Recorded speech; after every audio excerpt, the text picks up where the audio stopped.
ಅನ್ವರ್ ಮಾಣಿಪ್ಪಾಡಿ ಅವರಿಗೆ 150 ಕೋಟಿ ಆಮಿಷದ ವಿಷಯವಾಗಿನೇ ಕಾಂಗ್ರೆಸ್ ಹಾಗೇನೆ ಬಿಜೆಪಿ ನಡುವೆ ವಾಗ್ಯುದ್ಧ ಸದನದಲ್ಲಿ ಆಗಿದೆ. ಮಾಣಿಪ್ಪಾಡಿ ಅವರು ಈ ತರ ಹೇಳಿಕೆಯನ್ನ ಕೊಟ್ಟಿದ್ದಾರೆ ಅಂತ ಕಾಂಗ್ರೆಸ್ ಅವರು ಹೇಳ್ತಾ ಇದ್ರೆ, ಇನ್ನೊಂದ್ ಕಡೆ ಅವರು ನಿನ್ನೆ ಸ್ಪಷ್ಟನೆಯನ್ನ ಕೊಟ್ಟಿರೋದ್ರಿಂದ ಬಿಜೆಪಿ ಅವರಿಗೆ ಹೆದರಿಸಿದ್ದಾರೆ ಅಂತಾನೂ ಕೂಡ ಕಾಂಗ್ರೆಸ್ ಅವರು ಆರೋಪ ಮಾಡ್ತಾ ಇದ್ದಾರೆ. ಒಟ್ನಲ್ಲಿ ಈ 150 ಕೋಟಿ ಆಮಿಷದ ವಿಷಯವೇನಿದೆ, ಮಾಣಿಪ್ಪಾಡಿ ಅವರ ಹೇಳಿಕೆಗಳೇನಿದೆ, ಎರಡೂ ಪಕ್ಷಗಳಿಗೆ ಸಂಕಷ್ಟವನ್ನ ತಂದೊಡ್ಡಿದೆ. 150 ಕೋಟಿ ಆಮಿಷ ಕೇಸ್ ಹಾಗಾದ್ರೆ ಸಿಬಿಐಗೆ ಹೋಗುತ್ತಾ? ಮಾಣಿಪ್ಪಾಡಿ ವಿಭಿನ್ನ ಹೇಳಿಕೆಗಳಿಂದ ಕಾಂಗ್ರೆಸ್ಗೆ ಶಾಕ್ ಆಗಿದೆ. ಸಿಬಿಐಗೆ ಕೊಡೋ ಬಗ್ಗೆ ಚಿಂತನೆ ಅಂತ ಹೇಳಿ ಪರಮೇಶ್ವರ್ ಅವರು ಹೇಳಿಕೆಯನ್ನ ಕೊಟ್ಟಿದ್ದಾರೆ ಸರ್ಕಾರದ ವಿರುದ್ಧ. ಇದೀಗ ವಿಪಕ್ಷ ಬಿಜೆಪಿ ಈ ವಿಷಯವಾಗಿ ಮುಗಿಬಿದ್ದಿದೆ.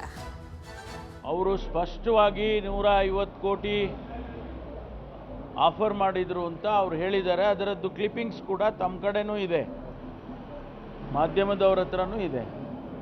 ಜೊತೆಗೆ ಮಾಧ್ಯಮದವರು ಒಬ್ಬ ಸ್ನೇಹಿತ ಇಂಟರ್ವ್ಯೂ ಮಾಡುವಾಗಲೂ ಕೂಡ ಅದನ್ನು ಅವರೇ ಹೇಳಿದ್ದಾರೆ. ನಾವ್ಯಾರು ಹೇಳಿರ್ತಕ್ಕಂಥಲ್ಲ, ಅಥವಾ ಆ ವಿಡಿಯೋನ ಯಾರು ಕೂಡ ಸೂಪರ್ ಇಂಪೋಸ್ ಮಾಡಿ ಕ್ರಿಯೇಟ್ ಮಾಡಿರೋದಲ್ಲ, ಅವರೇ ಹೇಳಿರೋದು. ಈಗ ಆಲ್ ಆಫ್ ಎ ಸಡನ್ ಇವರೆಲ್ಲ ಬಿ ಜೆ ಪಿಯವರು ಅವರಿಗೆ ಒತ್ತಡ ಹಾಕಿ, ಅವರ ಧಮಕಿ ಹಾಕಿ, ಅವರಿಗೆ ಉಲ್ಟಾ ಹೇಳೋಂಗೆ ಮಾಡಿದ್ದಾರೆ.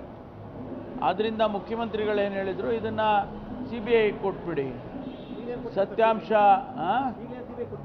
ಸತ್ಯಾಂಶ ಬರುತ್ತೆ, ಹೊರಗಡೆ ಬರುತ್ತೆ, ನೀವು ಸಿ ಬಿ ಐ ಕೊಡಿ ಅಂತಕ್ಕಂಥ ಮಾತನ್ನು ಹೇಳಿದ್ದಾರೆ. ಅದ್ರ ಬಗ್ಗೆ ಚರ್ಚೆ ಮಾಡ್ತೀವಿ. ಕಾಂಗ್ರೆಸ್ ನಾಯಕರೇ ಹೆಚ್ಚು ಆಸ್ತಿಯನ್ನು ಕಬಳಿಸಿದ್ದಾರೆ, ಈಗ ವರದಿ ರಿವೀಲ್ ಮಾಡಿ ತನಿಖೆ ಕೊಡಿ ಅಂತ ಡಿಮ್ಯಾಂಡ್ ಮಾಡ್ತಿದ್ದಾರೆ. ನೋಡಿ, ಈಗ ಅದನ್ನು ಮಾಡೋದಕ್ಕೆ ನಮಗೇನು ತಕರಾರಿಲ್ಲ. ಆದರೆ ಕಾಂಗ್ರೆಸ್ನವರೇ ಇದ್ದಾರೆ, ಯಾರಿದ್ರೂ ಕೂಡ ನಾವು ತನಿಖೆ ಅಂತಂದರೆ ಯಾರಿದ್ರೂ ಗೊತ್ತಾಗಲೇಬೇಕಲ್ಲ. ಅಲ್ಲಲ್ಲ, ಇರಲಿ ಬಿಡಿ, ಯಾರಿದ್ರೆ ಅವರು ತಪ್ಪು ಮಾಡಿದವರಿಗೆ ಅದು ಏನು ಕಾನೂನು ಕ್ರಮ ತಗೊಳ್ಳೋದಂದ್ರೆ ತಗೊಳ್ಳೇಬೇಕಾಗುತ್ತೆ. ಚರ್ಚೆ ಮಾಡ್ತೀವಿ, ಚರ್ಚೆ ಮಾಡಿ ತೀರ್ಮಾನ ತಗೊಳ್ತೀವಿ. ಮಾಣಿಪ್ಪಾಡಿ ಅವರು ಒಂದು ಹೇಳಿಕೆ ಕೊಟ್ಟಿದ್ದರು. ಅವರ ನಾಯಕರೇ, ನಮ್ಮ ನಾಯಕರುಗಳೇ ಯಾರ್ದೋ ಪ್ರಭಾವಕ್ಕೆ ಒಳಗಾಗಿ ಏನೋ ಮಾಡಿದ್ದಾರೆ, ನಾನು ಪ್ರಧಾನಮಂತ್ರಿಗೆ ಪತ್ರ ಬರೆದೀನಿ ಅದೆಲ್ಲ ಹೇಳಿದರು. ಅದನ್ನು ಮತ್ತೊಂದು ಹೇಳಿಕೆಯನ್ನು ಕೊಟ್ಟಿದ್ದಾರೆ.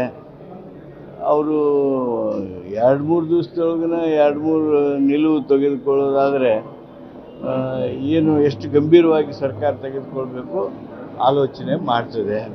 ಅದನ್ನೇನು ಸರ್ಕಾರ ಮಾಡಬೇಕು, ಸಿ ಬಿ ಐ ಮಾಡಬೇಕು, ಮಾಡೋದು ಅವಶ್ಯ ಇಲ್ಲೋ ಸರ್ಕಾರ ಚಿಂತನೆ ಮಾಡ್ತದೆ. ಯಾರು ಅಲಿಗೇಷನ್ ಮಾಡ್ಯಾರ ಆ ಅಲಿಗೇಷನನ್ನು ಅವರು ಹಿಂದೆ ಸರಿದಿದ್ದಾರೆ. ಅವತ್ತೊಂದು ಹೇಳಿದ್ರು, ಇವತ್ತೊಂದು ಹೇಳ್ತಾರೆ. ಅದಕ್ಕೆ ಎಷ್ಟು ಗಂಭೀರವಾಗಿ ತೆಗೆದುಕೊಳ್ಬೇಕು ಅನ್ನೋದನ್ನು ಸಹಿತ ಸರ್ಕಾರ ವಿಚಾರ ಮಾಡ್ತಾರೆ.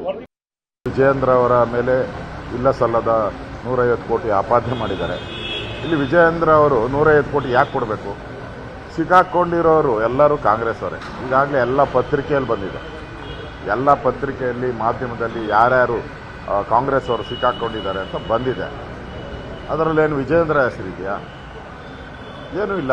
ಈಗಾಗಲೇ ಮಾಂಪಾಡಿ ಅವರು ಕೂಡ ಕಾಂಗ್ರೆಸ್ ಅವರು ನನಗೆ ಆಮಿಷ ಒಡ್ಡಿದ್ದು ಅಂತ ಹೇಳಿದ್ದಾರೆ.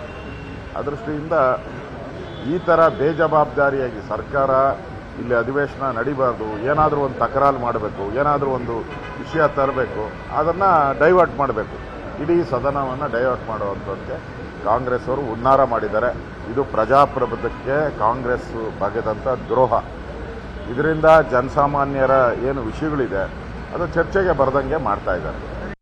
ಕಾಂಗ್ರೆಸ್ಸು ನಿಲುವು ದ್ವಂದ್ವ ನಿಲುವಿಂದ ಕೂಡಿದೆ.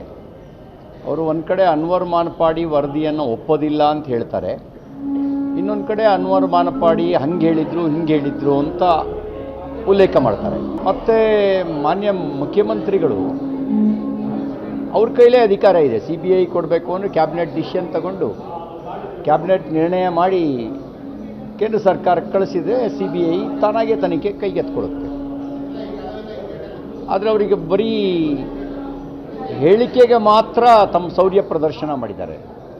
ಆ್ಯಕ್ಚುಲಿ ಏನಾದರೂ ಬದ್ಧತೆ ಇದ್ದಿದ್ದರೆ ಅವರು ಸಿ ಬಿ ಐ ಕೊಡೋ ನಿರ್ಣಯನ ಕ್ಯಾಬಿನೆಟಲ್ಲಿ ತಗೊಳ್ಳಿ, ಅವರೇ ಸ್ವಯಂ ಸಂಪುಟದಲ್ಲಿ ನಿರ್ಣಯ ತಗೊಂಡು ಸಿ ಬಿ ಐ ಕೊಡ್ಬೋದು. ಮತ್ತು ಆರೋಪ ಬಂದಿರೋದು ಬಿ ಜೆ ಪಿಯವ್ರ ಮೇಲಲ್ಲ, ಒಪ್ಕಾಸ್ತಿ ದುರುಪಯೋಗ ಪಡಿಸ್ಕೊಂಡಿದ್ದಾರೆ ಅನ್ನುವಂಥ ಪಟ್ಟಿಯಲ್ಲಿ ಬಿ ಜೆ ಪಿ ನಾಯಕರುಗಳ ಹೆಸರಿಲ್ಲ.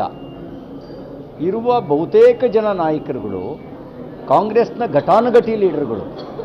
ಆ ಘಟಾನುಘಟಿಗಳ ಲೀಡರ್ಗಳ ಹೆಸರೇ